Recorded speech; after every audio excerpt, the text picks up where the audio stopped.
mano con los barrios populares en la capital del país. Nos conectamos con las palabras del presidente Gustavo Petro. Localidad de Ciudad Bolívar, Tatiana Piñeros.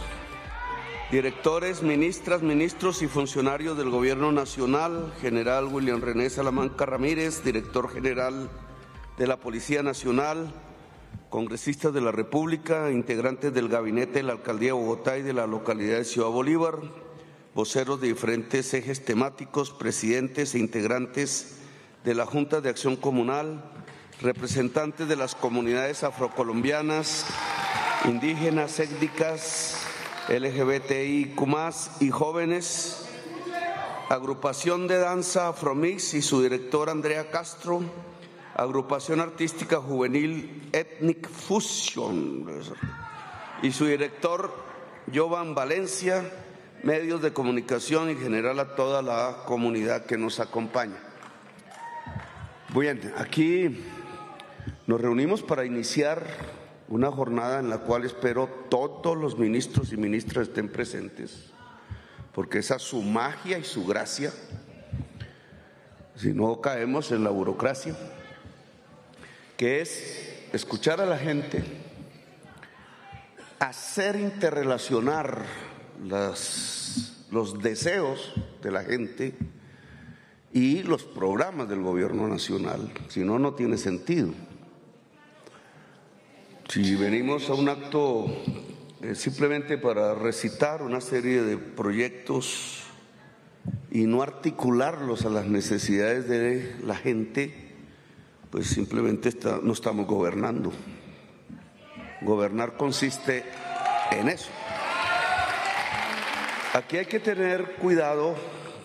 Vamos a iniciar durante toda esta semana, hoy comienza en este mismo momento, una serie de sesiones de gobierno con la comunidad en las zonas excluidas de las grandes ciudades. Es un reto. Hasta ahora este gobierno ha hecho cierta presencia importante, voy a explicar qué significa importante, en áreas excluidas del país, territorialmente excluidas, el litoral pacífico, los sures del Caribe, la Guajira, que fue el primero. Ahora entramos los sures del Caribe hasta el río Magdalena, nos queda faltando del río Magdalena hasta la Guajira. Y ahora queremos las zonas excluidas de las grandes ciudades, porque hay un error, incluso estadístico, al construir los mapas de pobreza como si fuesen exclusivamente segregación territorial nacional y no ver la segregación de las grandes ciudades. Existe en todas las ciudades, pero es mayúscula en las grandes capitales de Colombia, donde se concentra el mayor número de pobres.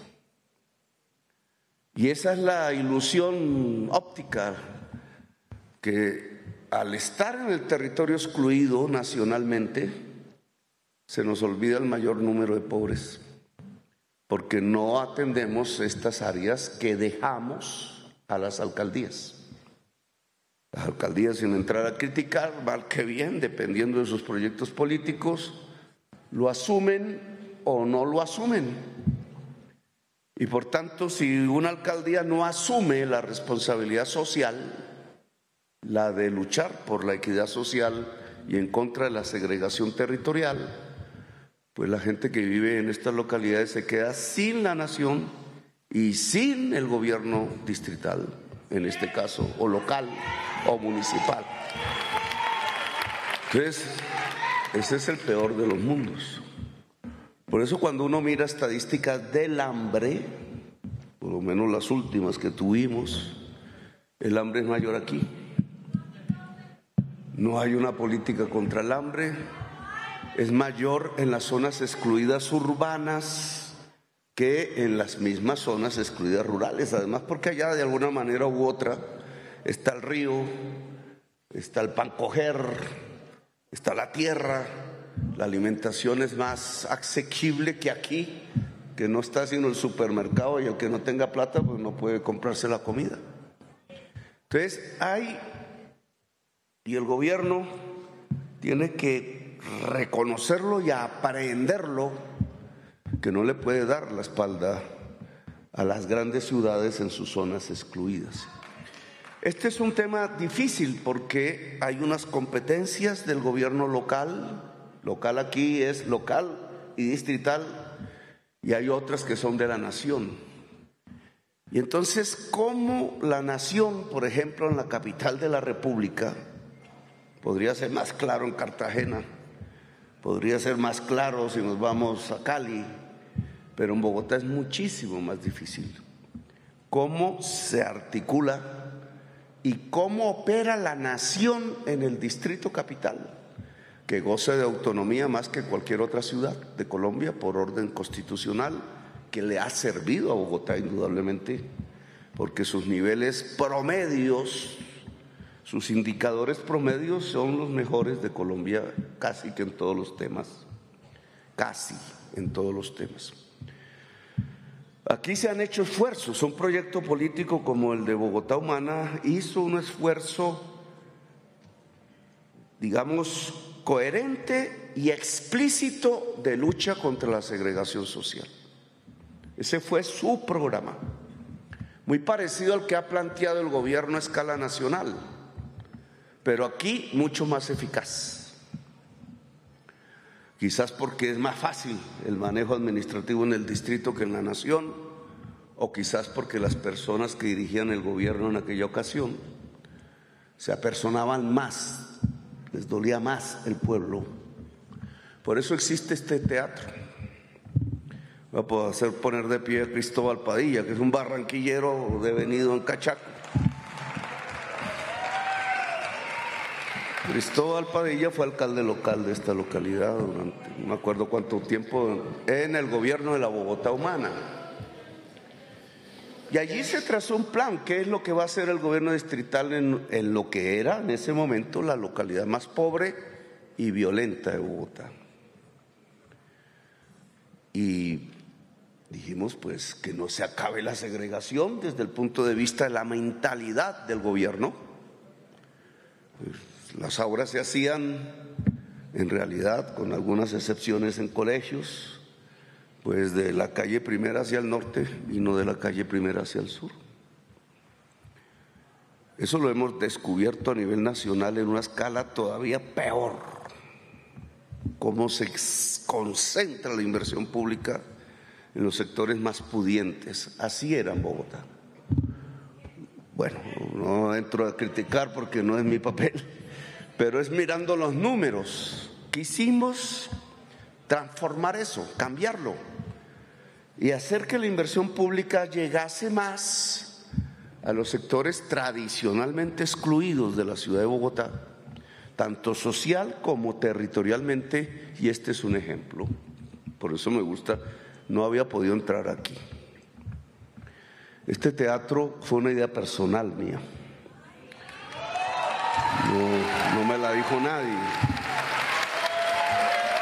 Se me ocurrió hablando de temas de la cultura y de la segregación cultural, pues mucha cultura al norte, cultura pagar una boleta para ver un concierto, de la más alta cultura había que pagar algunas cosas gratis, y me ocurrió romper esa concentración de la cultura en sectores pudientes en Bogotá y poner el Canal Capital a transmitir cuanto concierto hubiera el 19 de abril, eso no me lo criticaron, fíjese, el 19 de abril cantó en el Campín, se llenó, un concierto inolvidable, Paul McCartney, el Beatle.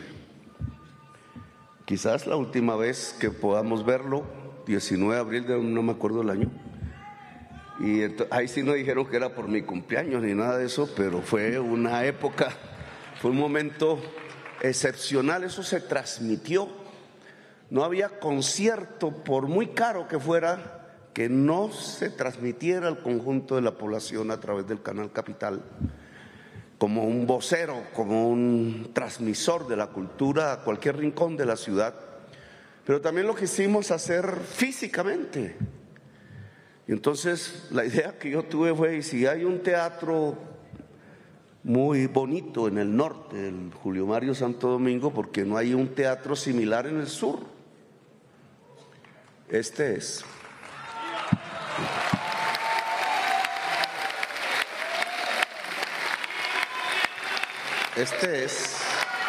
Yo lo quería más grande, yo lo quería del mismo tamaño. Ahí los funcionarios, su mentalidad segregacionista, y lo achicaron. Sin embargo, yo entro aquí por primera vez porque los gobiernos que siguieron incluso se apropiaron de la idea. Hay que agradecerles que la construyeron, digamos que no la dejaron morir. El teatro se diseñó, se financió por Bogotá Humana, la alcaldía local puso dinero porque queríamos demostrar que una alcaldía local en Bogotá podía hacer obras fundamentales para la localidad y no obras marginales, que era lo que las tenían acostumbradas. Y la alcaldía local es parte de la construcción de este teatro. Y al final se inauguró, eso sí, nunca dijeron quiénes fuimos los de la idea. Hasta ahora venimos a conocerlo. Fruto del sectarismo político que se ha abrigado en Bogotá, lamentablemente, ni los colegios que hicimos. Aquí al lado hay un colegio, El Ensueño, dice Oscar, que fue el secretario de Educación de Bogotá, puede pararse aquí también.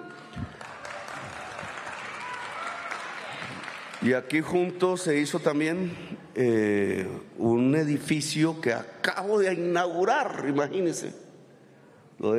Yo puse la primera piedra y pasaron el gobierno de Peñalosa, el gobierno de Claudia y finalizando el gobierno de Claudia lo inauguré, que es la sede tecnológica de la Universidad Distrital, aquí también cerca. También Cristóbal Padilla fue, párese para que lo vean porque no lo conocen. Ahora vamos a hablar de usted.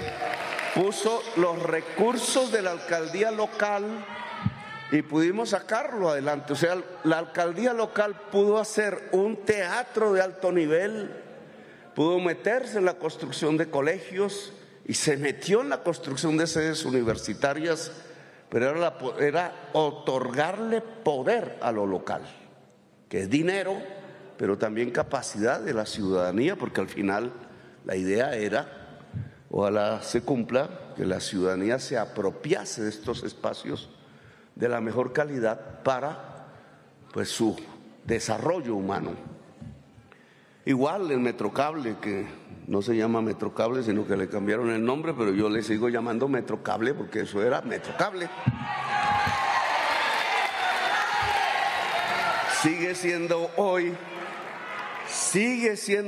después de tantos años, el único medio de transporte limpio que tiene la ciudad de Bogotá, porque es eléctrico, digno porque no se apachurran ahí dentro de las cabinas, sino que van sentados y sin semáforos, y lo goza la población de Ciudad Bolívar. Esa era la idea que se volvió realidad hasta donde se pudo.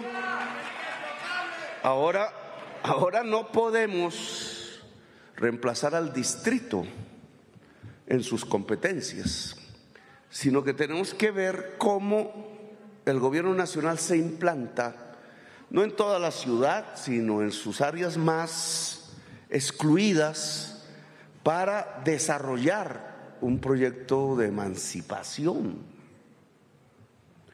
que es de liberación de necesidades. Emancipar es superar necesidades. Bolívar, si se ha leído a Hegel, sabrá que el concepto de libertad es la superación de las necesidades. Soy libre si supero mis necesidades.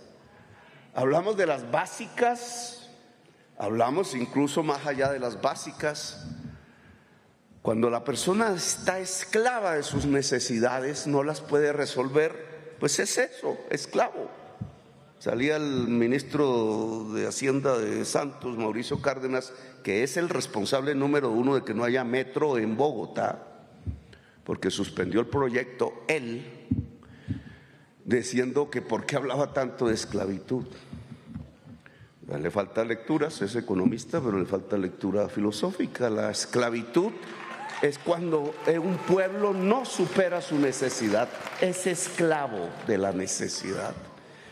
Y aquí tenemos necesidades de educación, lo han dicho varios de ustedes, de salud, que son básicas, de producción, de cultura, de la posibilidad de equilibrios con la naturaleza. Ciudad Bolívar es una de las localidades, y aquí no hablamos solo de la Ciudad Bolívar, ojo, pues estamos hablando de toda la zona excluida de Bogotá, que es el sur y el extremo occidental de la ciudad. No logramos cubrirlas en una sola reunión, el tiempo del gobierno es limitado, pero el plan del gobierno no debe serlo. Y yo quiero decirle que me siento muy decepcionado del plan del gobierno en este momento, no sé si lo tengamos por ahí. No está pensando el territorio, sigue emergiendo la inercia de los gobiernos anteriores, como lo que hacemos aún hoy, 2 años ya de comenzado este gobierno. Pues cuando vamos a hablar de un tema, seguridad general, que es uno de los principales problemas de Ciudad Bolívar. Usted sabe, mucha gente lo considera como el principal.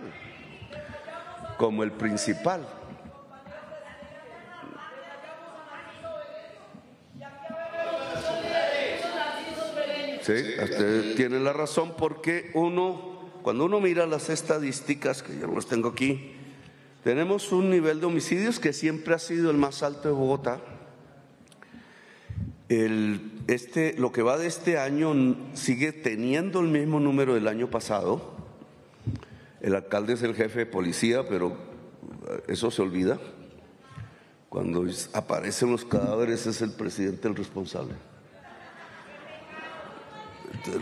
Esa es culpa pero eso no significa que no se diseñe una política de seguridad para las localidades excluidas de la ciudad, que terminan siendo las más inseguras de la ciudad. Esa es una segregación. Aunque pareciera que si uno se pone en la 80 con séptima fuese más inseguro, porque la prensa saca más lo que ocurre allá, eso sí tiene visibilidad. Lo que ocurre acá es invisible. Pero cuando se compara, resulta que los niveles de inseguridad son mayores en las localidades excluidas socialmente que en las que tienen mayor capacidad económica. Y eso entonces tiene que tener una política antisegregación desde el punto de vista de seguridad. Y tengo que comentarlo acá porque el proyecto que el gobierno ha diseñado se llama el 103, la línea de vida o de la vida. 103, cuando ustedes están en un celular cualquiera, flechita o no flechita, pues y ven los números, que ya no sé ni cómo es.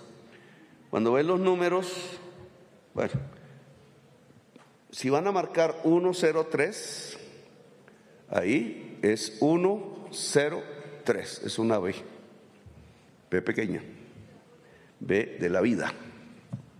103, se hace así. ¿Cuál es la gracia o la magia de este 103 que hoy tiene problemas? Es que tiene un sistema de comunicación que incluso en áreas no conectadas donde esto no me sirve, sí sirve. 103 en cualquier rincón de Colombia o de Ciudad Bolívar. Al marcarse un call center, una persona, no una máquina, envía un link, y al escuchar la persona el link, esto se vuelve micrófono y cámara. Y la persona puede estar en un momento de peligro, cualquiera, una extorsión, un momento de peligro. Obviamente no todo lo puede cubrir, pero esto, al hacer así, muestra o manda un mensaje o lo que quiera, automáticamente en el centro de recepción aparece la dirección exacta. no tiene que marcar dirección ni nada, sino que esto es automático ya con las tecnologías. Allí viene la reacción que debe ser inmediata de la entidad de la fuerza pública más cercana a ese punto. Puede ser la policía, en el caso de Bogotá, puede ser el ejército, en otros casos. Suena bonito porque es un método eficaz. Pues claro, si el ladrón llegó de pronto y tú no tuvo ni tiempo de mover el celular, porque se robó fue el celular, pues no funciona. Pero en muchísimos casos, la mujer que va caminando por una calle y ve algo sospechoso, funciona. Debería funcionar. ¿Qué es lo que impide el funcionamiento eficaz? La fuerza pública. Porque entonces hay un problema entre recibir la información, vamos a suponer que es un CAI, un ejemplo, ¿cierto? El CAI aquí más cercano no sé cuál es. Y entonces el CAI más cercano tiene que reaccionar y ir al punto.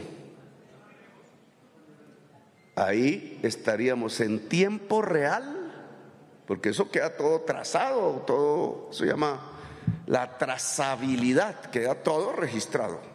¿Qué pasa si violaron a la niña o mataron a una persona ahí y fue 15 minutos después de que esa persona hubiera puesto el link, pero no llegó la policía? Pues hay un delito de omisión. Claro, esto puede haber burlas y vainas, porque siempre las hay en Colombia, pero en general queda la trazabilidad de cómo una persona víctima puso la denuncia, no es denuncia jurídica, sino la alerta a tiempo y no llegó la fuerza pública. Si la fuerza pública, en el caso bogotano, la policía, empieza a actuar, es decir, se espeluca, esta es mi función, me toca ir así esté lloviendo, bueno, todas las cosas que pasan. El miedo de que sea una trampa, no, que eso ocurre, una emboscada. Entonces me llevan es para fregarme a mí, no voy a ayudar a alguien, aunque quede al sitio fijo. Bueno, la acción inmediata de llegar, si se va volviendo rutinaria todos los días y empieza una operación, nos entregaría en un tiempo breve una policía eficaz. En el caso de las montañas y eso, pues un ejército eficaz. ¿Por qué no está operando aún? ¿O está operando a medias? Por ejemplo, los soldados de Argelia, de Bolivia, pues el corregimiento de Bolivia, pudieron llamar primero a Vicky y no al mecanismo de alerta y de seguridad. ¿Por qué? Entonces, digamos, aquí en Ciudad Bolívar, y le recomendaría al general en lo que tiene que ver con la policía en todo el país, pero digamos, esto que sabemos que son donde se están ocurriendo en gran medida porque el delito está localizado, no es que digamos que en todo el país, en cada esquina, etcétera, sino allí donde el mapa, ya tenemos esos mapas desde hace tiempos, donde hay más delito, más homicidio, más extorsión, más violación, más violencia intrafamiliar incluso, son unos mapas concretos. Pues la policía que se coloque ahí tiene que estar entrenada ya para el mecanismo del 103, de la línea de vida. Y obviamente la ciudadanía tiene que conocer la línea de vida, porque si eso no sale por televisión, no se le hace propaganda, pues tampoco la persona queda metida le cometen un delito y no sabía que tenía esa posibilidad. Entonces, general, para el caso sur bogotano y occidente extremo, ustedes tienen los mapas, yo como alcalde lo conocí muy bien, que la policía aquí de una vez, policía esté entrenada, por favor, una semana o lo que sea necesario de tiempo de entrenamiento para actuar con el 103 y con las juntas de acción comunal y la televisión y las emisoras, etcétera, hacer la propaganda en la ciudadanía para que se pueda usar el 103 de manera eficaz tanto por la ciudadanía como por la fuerza pública, en este caso la policía. Y vemos a ver si mejoran los indicadores, si no, pero es un sistema de seguridad muy ciudadano, muy personal, al cual el Estado tiene que rendir cuentas, porque es un sistema de rendición de cuentas público y ciudadano. De ahí por qué creo hay tanta reticencia en usarlo por parte de la fuerza pública. Es un veedor ciudadano encima todos los días de la gente de policía, o en el caso de las montañas, pues del capitán o del coronel o del general. Y agrego, esto no le gusta a las derechas, incluso a la mayoría de la población, hay que decirlo, la policía debe dejar de raquetear a los jóvenes. Esto se nos ha vuelto político, ¿no? Se nos ha vuelto muy político, pero la Corte Constitucional ordenó o prohibió ese tipo de acción. Cuando uno va al barrio o lo vive, porque hay mucha gente que no vive en los barrios populares, la mayoría de los periodistas no viven en el barrio popular, entonces no saben qué es eso y transmiten otras ideas adversas a la realidad que se está viviendo en un barrio popular, cuando la actividad principal de la policía local es raquetear a los jóvenes que pasan por el lugar, las jóvenes, y algunos llevarlos al CAI, y se va creando una enemistad. Primero porque lo que le encuentren en el bolsillo, cualquiera cosa que sea, no es delito, y segundo porque en general no encuentran nada, pero sí se establece un poder que no es ciudadano ni es democrático, el de un hombre armado frente a una jovencita que a veces llevan pues una mujer armada, pero que ya hay una relación profundamente contradictoria y humillante que se va acumulando en el barrio, y cuando pasa alguna vaina estalla, como hemos ya visto en años pasados. Ahí, y lo he dicho con claridad, la policía tiene que aprender a ser compañero de la joven y del joven.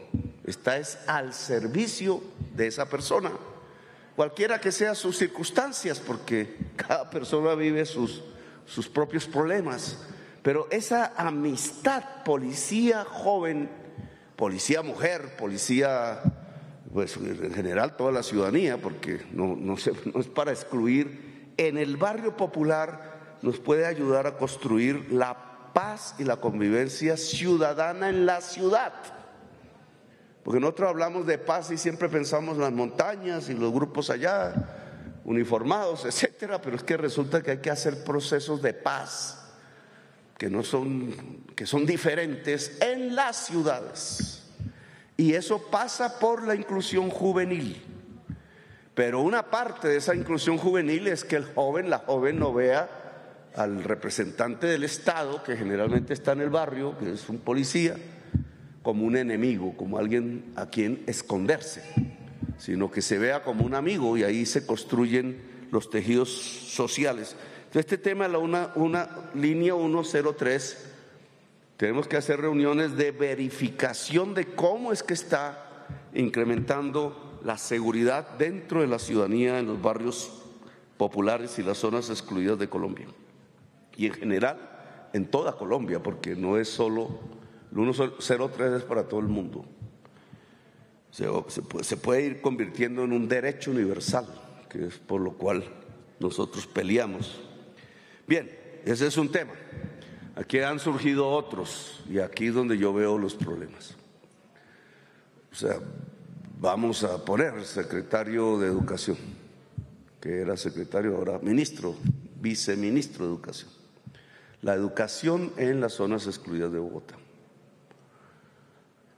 Bogotá tiene más fuerza financiera que el resto del país, es decir, ha logrado éxitos indudables, y nosotros somos protagonistas de esos éxitos. Eso tenemos que decirlo, porque El promedio de calificaciones de Bogotá en las pruebas internacionales PISA ha alcanzado, ya estaba a punto de alcanzar el promedio OCDE, pero eso se logró fuera del gobierno de Bogotá Humano. Después se sostuvo. Deben hacer un esfuerzo por volverlo a levantar más allá y pasar del promedio OCDE, pero Bogotá tenía una mala educación en el año 2012 y salió con buena educación en el año 2015. Y eso tiene unas razones de política pública, eso no fue porque sí. Pues además de aumentar el presupuesto, se generaron una serie de políticas públicas que yo he querido que se vuelvan nacionales, pero no se están volviendo nacionales, que tienen que ver con educar a los profesores. Aquí logramos, ya no me acuerdo las cifras, 5,000 creo. ¿Cuánto?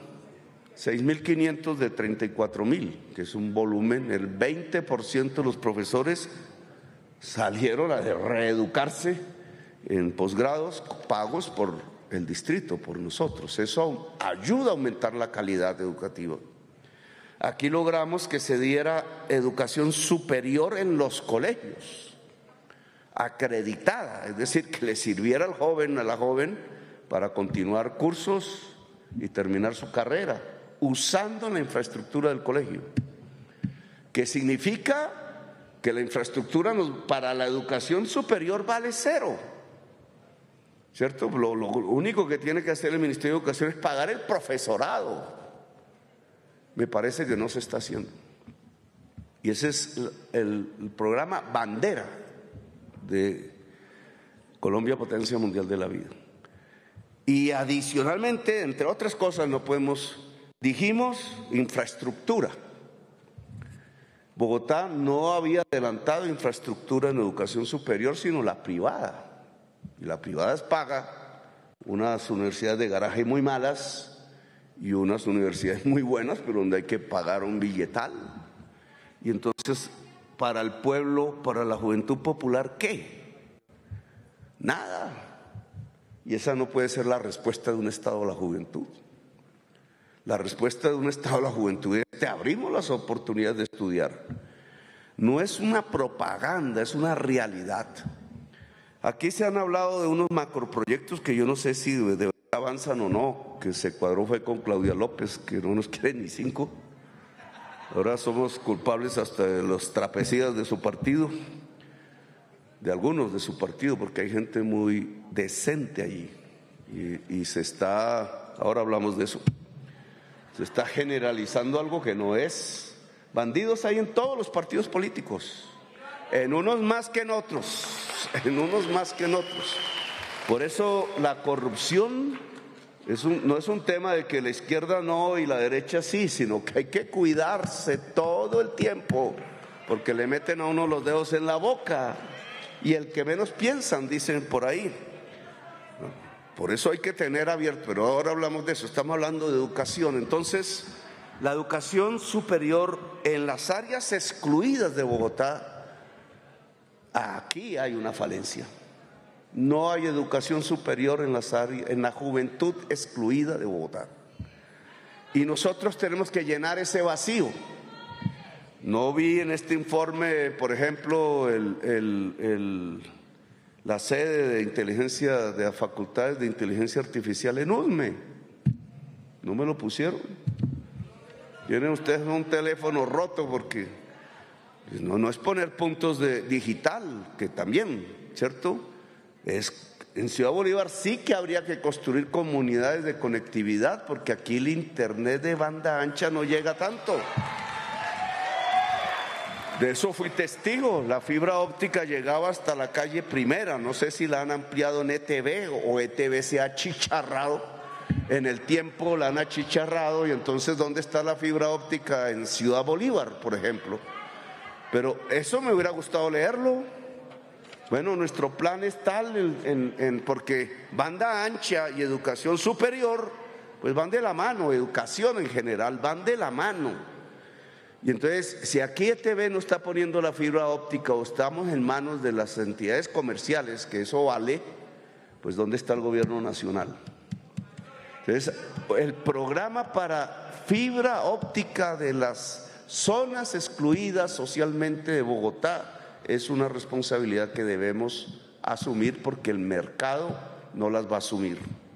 Entonces, ese es un tema, viceministro de Educación, ese es un tema de educación superior que yo quiero que quede aquí reflejado y planteado, y nos quedan 2 años. ¿Cuáles colegios del sur y del extremo occidental van a tener educación superior?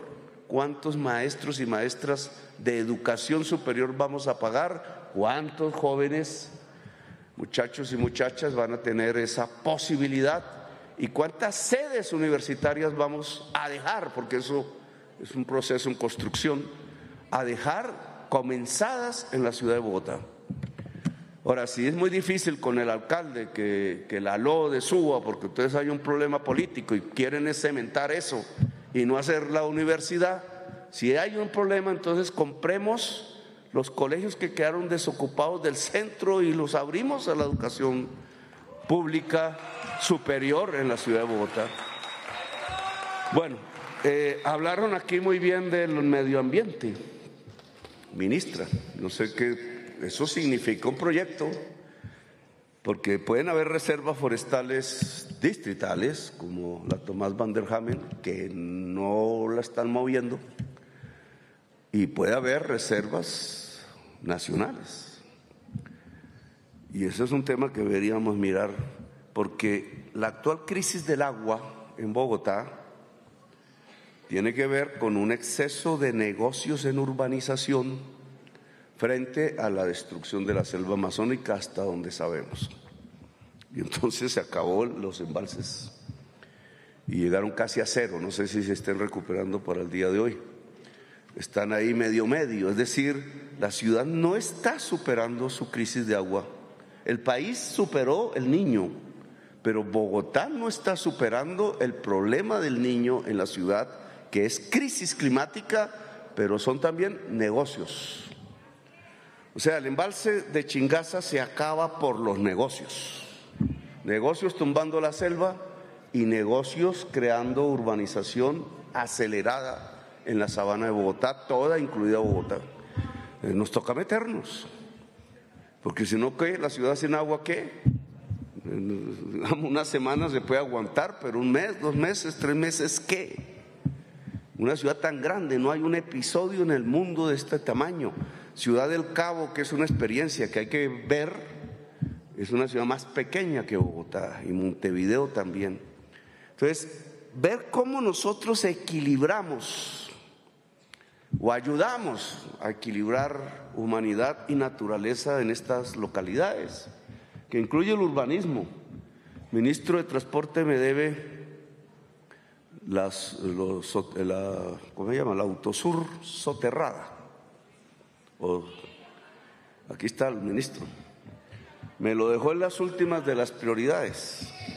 El alcalde de Soacha prefirió condenar la autonomía del municipio a la llamada región metropolitana, en donde se pierde el poder ciudadano. Se lo entregan a la alcaldía de Bogotá y al que sea gobernador. Esto no es de nombres, es de instituciones, y la ciudadanía queda mirando qué hacen con su suelo, con su territorio. Es una decisión antidemocrática.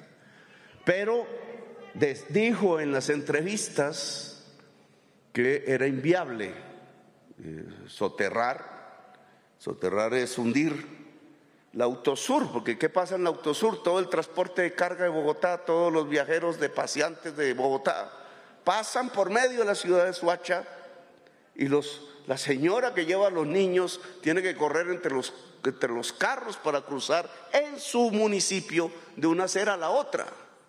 Eso es una imposición sobre el municipio de Soacha. Eso se llama segregación territorial.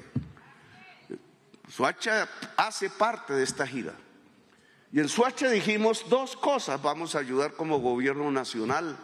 La universidad, viceministro, no sé qué están haciendo, la universidad de Soacha, y quitar el tráfico que se impone sobre el municipio de Soacha proveniente de Bogotá.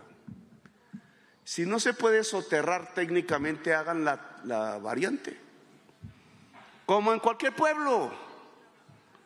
Que nos vale 2 billones y nos da pena, sí, pueden hacérselo para el norte de Bogotá, pero no se lo hacen para Soacha.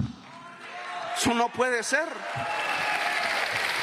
Y esas son mentalidades de los funcionarios. Cuando los funcionarios dicen Sabana Norte, uy, ching, así como hacen en las redes. Y cuando ven Soacha, ¿por qué? Porque Soacha tienes pobres.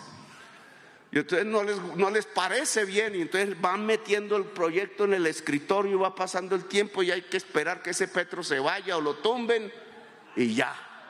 Y resulta que no puede ser. No puede ser. El crédito, gerente del Banco Agrario, presidente del Banco Agrario. El Banco Agrario, obviamente por su nombre, pues no es de la ciudad. No ha tenido mayor experiencia en la ciudad. Había unas oficinas y su sede central en un edificio muy bonito en el centro de Bogotá. Pero no hay una articulación Banco Agrario, ciudadanía bogotana. Y sobre todo, ciudadanía excluida de Bogotá. Porque los del norte pues van allá donde el Grupo Aval y el Bancolombia y no tienen líos. Pero los de aquí, si usted mira cómo están puestos los cajeros automáticos, ahí encuentra usted la segregación social. Los cajeros automáticos hay un mapa que coincide exactamente, donde hay servicios de salud y cajeros automáticos. Servicios de salud privados. Eso es así si usted se va para el norte. Pero si usted viene aquí, no es así. Vuelve y juega. La prensa saca lo del norte. Petro, ¿cómo va a reformar el sistema de salud? ¿Cómo se le ocurre? Si funciona muy bien. Sí, pero allá. Pero acá. Entonces tienen los centros de salud cerrados. ¿O no? Encontrar el médico y estando en Bogotá. Entonces,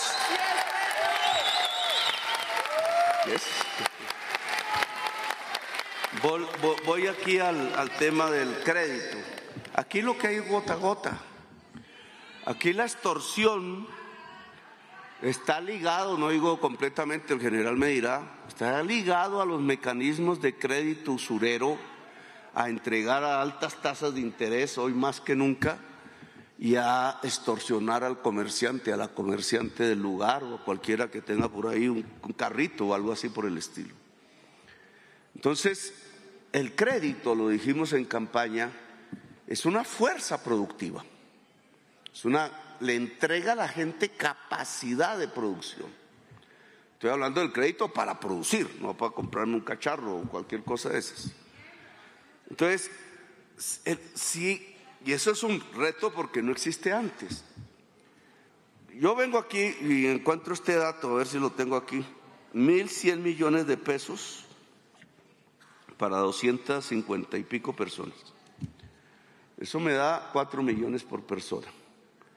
1.000 millones de pesos de crédito de aquí, eso es lo que vale un apartamento de medio pelo en el centro de Bogotá. Es decir, eso es el margen. Eso no nos sirve para nada, no es una fuerza para ayudar a producir. Tiene un problema. ¿De dónde sacamos la plata? Porque para entregar crédito hay que tener la plata. Y el Banco Agrario, pues primero tiene la plata fundamentalmente para el agro y segundo, pues no es mucha, aún ni siquiera para el agro es mucha. Pero aquí es donde se tiene que establecer el programa de gobierno.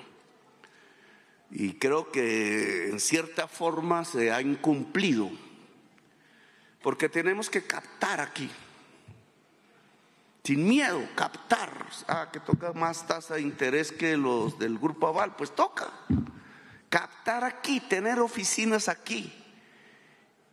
E incluso mi propuesta es la inversión forzosa para el sistema financiero, para reactivar la economía, proyectos de ley que el ministro de Hacienda aquí presente va a presentar. Y tenemos que hacerlo ahora, que el Congreso de la República, hoy herido, pues va a tener que discutir.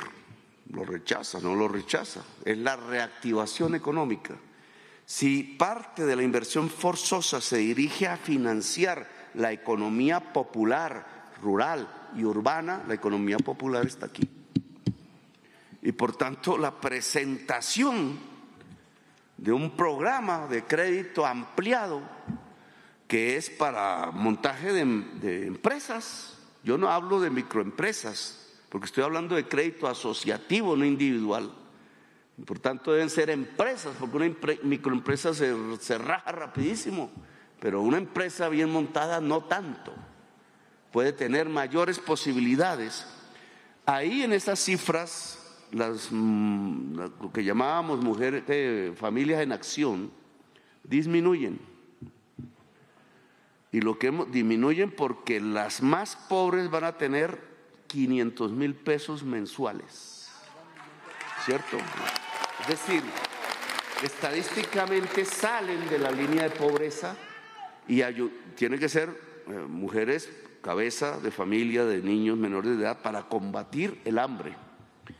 Pero eso no significa que las personas que entonces más pudientes no se organicen y tengan crédito. Y ese es un trabajo del DPS, porque tenemos que ver cómo le llega el dinero al Banco Agrario, a las cooperativas financieras, que esa alianza debió haberse establecido hace tiempo, y cómo entonces un crédito con tasa de interés subsidiada le puede llegar a cooperativas de familias en acción que empiecen a producir.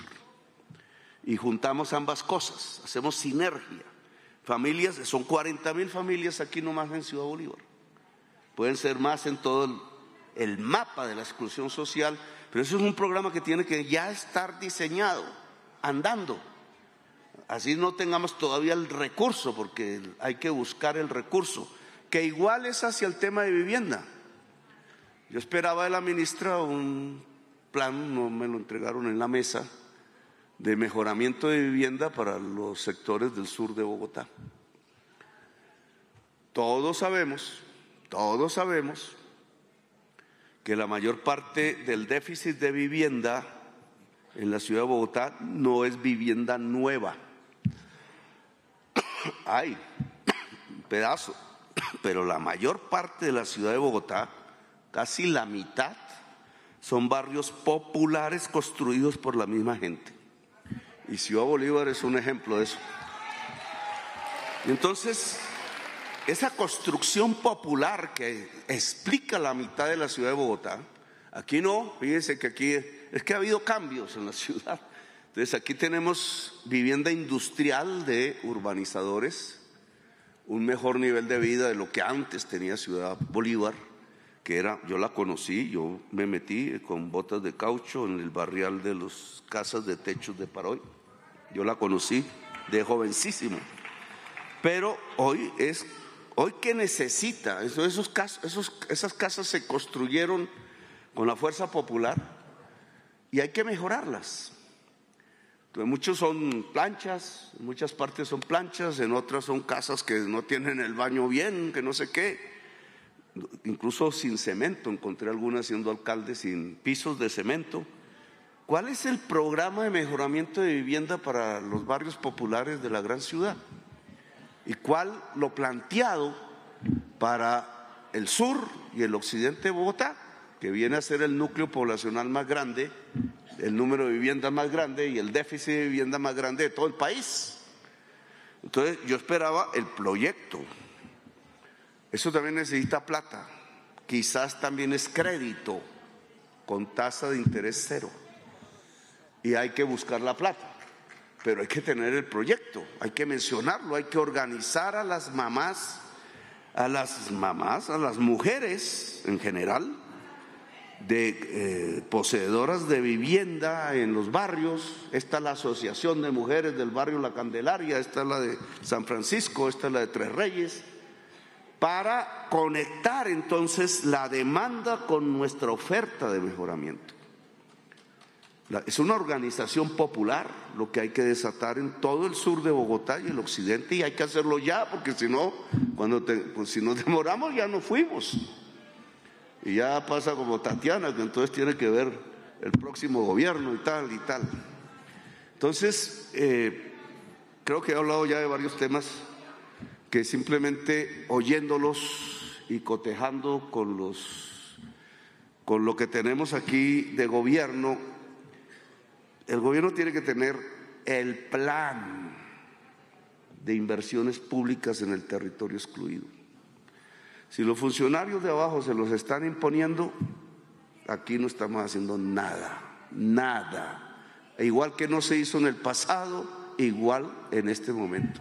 Si no somos capaces de construir el plan territorial de inversiones públicas con nuestros programas, porque yo qué día lo mostré en una pantalla, oiga, volvamos a sacar del internet el programa, que fue lo que se peleó en las plazas públicas y cogió el voto, el programa. Entonces, ¿cuál es el programa en términos de crédito, el programa en educación, el programa en salud? Que no he hablado mucho de eso, ministro, pero pues aquí también hay que volver a poner los equipos de salud básicos que ya estaban organizados, pero los alcaldes los destruyeron después. 5,000 habían, 1,000 equipos con 5 personas en promedio, habían 5,000 trabajadoras y trabajadores de la salud recorriendo los barrios en una cuantía de 800,000 familias, 3,800,000 personas. Aquí también toca, ¿cierto? Igual que en el Chocó, igual que en La Guajira, aquí debería ser más fácil, pero eso depende de la voluntad política, con las heces, palabreja horrible, con que bautizaron a los hospitales públicos. Las instituciones de salud pública que hay en el sur y en el occidente de Bogotá, y ojalá con el San Juan de Dios, que así como va, también se va a quedar en pañales. San Juan de Dios ya debería ser el cerebro actuando de los equipos de salud de la salud preventiva de la ciudad de Bogotá, como antaño fue. Bueno, nosotros nos vamos a reunir. Hay un debate nacional sobre actos de corrupción de 2 funcionarios públicos del gobierno nacional. En esto hay que tener mucha claridad, ojo, los funcionarios las hicieron, nosotros hemos recuperado la mayor parte del dinero público, lo hemos cuidado para que no se los robaran, pero los funcionarios cayeron en la tentación de salvar sus penas acusando. Y unos abogados muy famosos por su línea delictiva, incluidos los del cartel de la contratación de Bogotá, cogieron el tema en sus manos y están algunos extorsionando funcionarios bajo la tesis construida periodísticamente por la señora de siempre, que el presidente, no está diciendo los funcionarios, sino el presidente, compró con dinero público congresistas para aprobar la reforma. Eso es falso y tiene que ver con una estrategia de golpe. No olvidemos, este no es un tema de 2 corruptos. Si es que fueron corruptos, eso lo demuestra la justicia, ellos deben defenderse en la justicia, pero lo que se está construyendo alrededor de esos 2 es la línea del golpe. Y por eso tenemos que estar listos. Tenemos que estar listos. Que congresistas, que la Corte Constitucional, que el Gobierno Nacional y que el presidente, sí, cómo no. 2 corruptos y están construyendo, así como construyeron en el pasado, hicieron suicidar un coronel de la policía. Un coronel de la policía lo hicieron suicidar. Y estaban hasta diciendo que lo habíamos mandado a matar nosotros, en la prensa. Ahora estamos en algo peor, de lo cual pues tenemos que conversar. El que hace la paga, el que hace la paga, pero no se van a limpiar con mi dignidad, porque yo he luchado mucho para que aquí vengan con ese cuentico, sabiendo que lo que quieren es en primerísimo lugar, frenar las reformas en favor del pueblo en el Congreso de la República.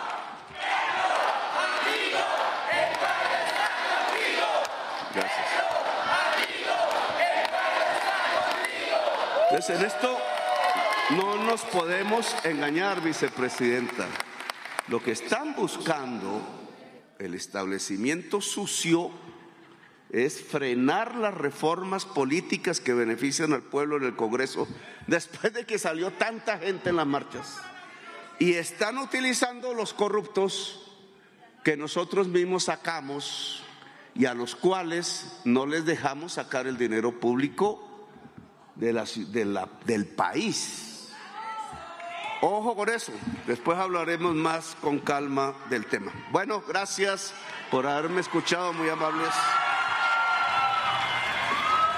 Muchísimas gracias, señor presidente, por sus palabras. De esta manera damos por terminada esta apertura del gobierno con los barrios populares, pero los invitamos a seguir nuestras transmisiones en este recorrido que hoy Ciudad Bolívar sigue siendo. Muy bien, pues estábamos escuchando las declaraciones del presidente Gustavo Petro en esta inauguración de la primera jornada del gobierno en los barrios populares y que hace parte a su vez de la cuarta edición del gobierno con los pueblos. Es importante destacar varias de las apreciaciones que ha dado el primer mandatario de los colombianos, dirigido principalmente a las motivaciones que llevan a que hoy el gabinete se acerque de primera mano con quienes hacen parte de estos barrios populares. Esto teniendo en cuenta precisamente que son zonas excluidas en las ciudades principales del país y que por ende durante toda esta semana él y algunos de los miembros de su gabinete, ministros de diferentes carteras, estarán entregando unas gestiones o más bien unos balances de gestión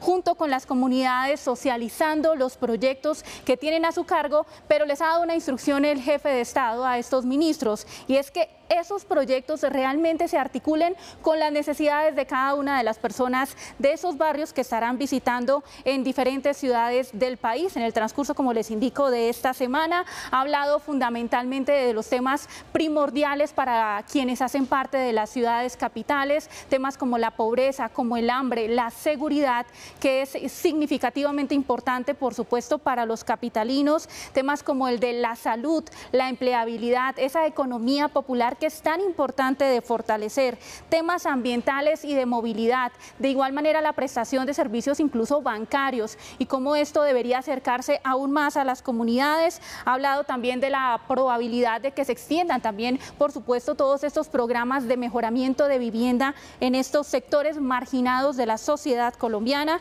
y finaliza este discurso pues con la noticia de este día y que por supuesto se ha tomado los diferentes medios de comunicación y tiene que ver con los actos de corrupción. Ha mencionado el presidente Gustavo Petro que se trataría de abogados que estarían interesados en extorsionar a funcionarios y ha dicho enfáticamente que es falso que el presidente de la República, Gustavo Petro, haya comprado a congresistas a cambio de las reformas. Ha indicado precisamente que con esta retórica, con este planteamiento se está construyendo una línea de golpe de Estado.